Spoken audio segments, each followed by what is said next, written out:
Lordship, ये वर्तमान petition में ये क्वेश्चन है कि विद्वान तहसीलदार ने विधि के विरुद्ध जाकर के अन्यायपूर्ण ढंग से याचिकाकर्ता को बाध्यगत भूमि से डिस्पोजेस किया। अब कृपया मैं ये अनेक्चर भी 18 पढ़ रहा हूँ, थोड़ा सा देख ले या पूरे फैक्ट से माननीय परमिट करे तो मैं नरेट करूँ। बताइए ना, P18 में क्या बता रहे हैं जी।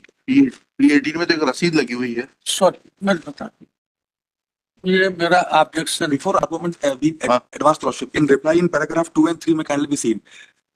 वैसे आपने गलत लिख दिया, आप पढ़ लीजिए। बिल्कुल गलत लिख, कौन सा रिप्लाई? ये जानकारी रिटर्न जो लगा 1093 जी सर। है जी। Filed on 10 January. क्या लिखा है इसमें? किसने ये लिखा है कि इतने Appeal has been dismissed by the SDO. इनका कहना है कि मैंने अपील पेश की थी जो खारिज हो गई और ये फैक्ट से उन्होंने सप्रेस किया हाईकोर्ट। जी तो जब अपील पे पिटीशन पेश हुई थी सर जी उस समय तो वो अपील पेंडिंग थी। During pendency of this petition that appeal has been dismissed. तो इसमें सप्रेशन का कहां से आ गया? कोई बात नहीं। जी। कब हुई आपकी अपील डिसाइड? 4/5/2023 को डिसाइड हुई। जी जी। आपकी पिटीशन कब फाइल हुई थी?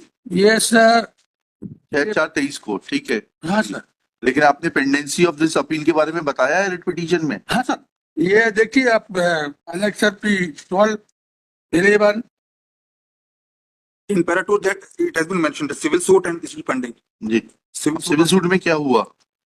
जी सर। टाइटल का डिक्लेरेशन तो सिविल सूट में मिलेगा ना? हाँ सर। सर वो मिल गया आपको, पक्ष में हो गया? मेरा ग्रीवांस केवल इतना है सर, थोड़ा सा कृपया मुझे 2 मिनट सुन लें। आराम से बताइए। कि इन्होंने प्रोसीजर को दुरुपयोग किया है, इस बात के लिए मैं इधर आया हूँ, वो इतना भर कृपया मुझे सुन लें, मैं बता देता हूँ। जी सर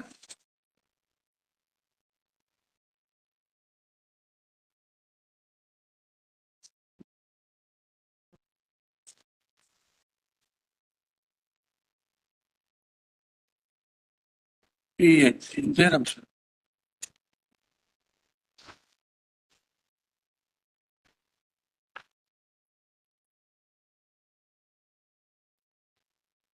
P17 है सर मेरा ऑब्जेक्शन। जी P17 पेज नंबर 105। हाँ पढ़िएगा प्लीज। जी सर।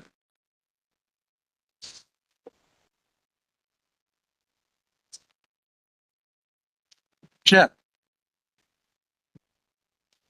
पैरा नंबर 1 से पढ़ रहा हूँ सर। जी यह कि उपरोक्त राजस्व विकल्प क्रमांक कितना था माननीय न्यायालय के ने दिनांक 6/1/2023 को अनावेदक आपत्तिकर्ता के विरुद्ध आदेश पारित किया।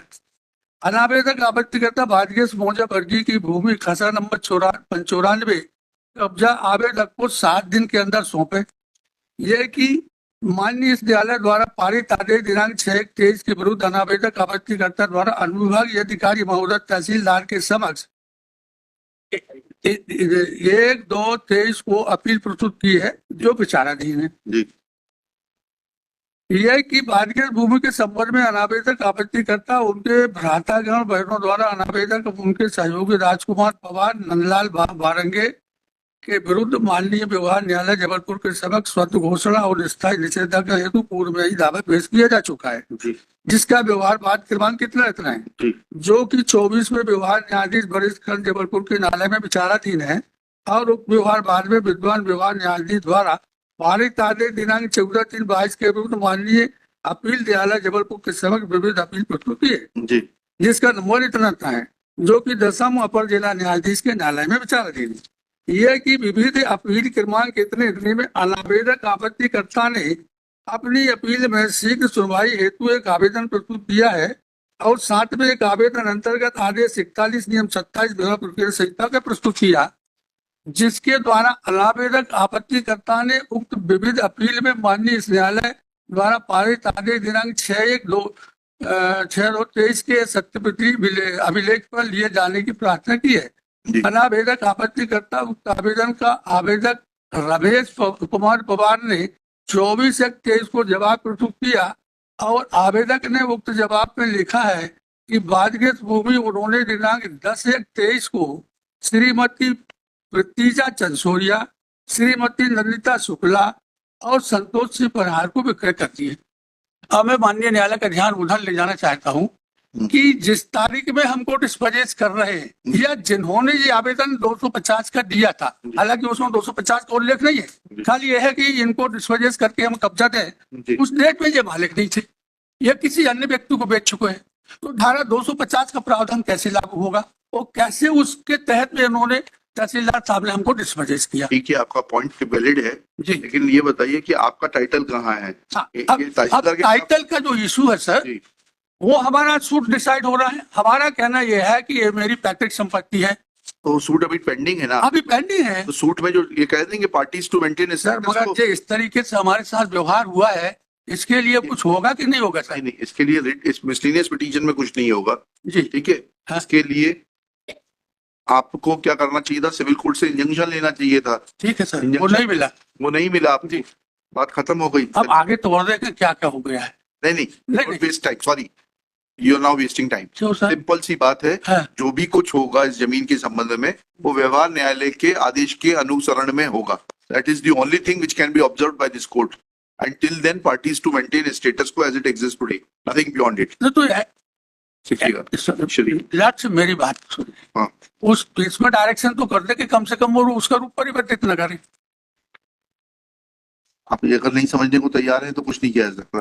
नहीं, मैं समझ रहा हूँ सर। For the petitioner. जी Petitioner is aggrieved of order dated 6/1/23 passed by Naib Tehsildar of Tehsil Bargi Tehsil and District Level 4 in revenue case number 0023 बटे capital B-121 बटे 2022-23 whereby proceedings have been undertaken under section 250 MPLRC. Next para.